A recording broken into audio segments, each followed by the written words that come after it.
We're going to take a look at Oracle here on the weekly chart. We ended the week at 230.41, so we were basically down about $5 from the previous trading day session.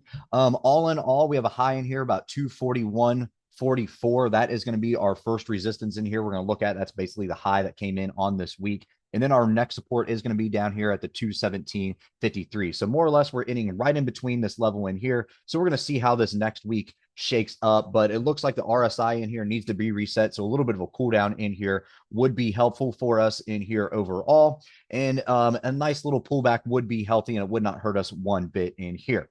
Now, on the daily chart, you can see obviously everything got overextended in here in the past 3 weeks or so. RSI has just been through the roof for the past 3 weeks. We are sitting on that 9-day EMA in here, so that is good. We might get saved in here on the daily chart on that 9-day EMA. That's currently trading at 228.88. Now, obviously, I said anything below this, we're looking at that 217 mark. You can see that's where a lot of touch points in here came in the past. So for the past 3 weeks, just been banging our head up against that, finally broke it. And then obviously that nice jump in here in the past week. And then now just kind of cooling off in here, but we're riding that 9-day EMA. So we'll see what happens in here for the rest of the week. Anything above 241, nice whole numbers, 242, 43, 44, 45, as we work our way up. Anything below the 217s, then it's going to be probably right here at the 210s, 200 psych level. And then until we get all the way down here at this 192, and you do have a gap that you need to fill in here on the daily, back at about 177 all the way from 611. So that's a long ways to go. Don't got to worry about that just yet. But again,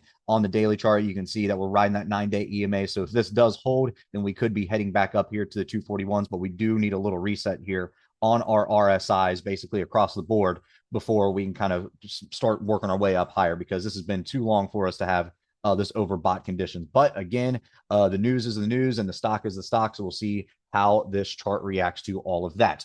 Now, IB rank in here is at 25. So you're right around a $7 expected move by this Friday's expiration. Next Friday, about $11. We go all the way out to August. Looks like right around a $15 expected move in here. So basically, we will see what happens as we start this new week, see how all the news affects everything here in Oracle all in all. And it looks like that the 241 or the 217 could possibly be on the table, especially if we get a two standard deviation move in here.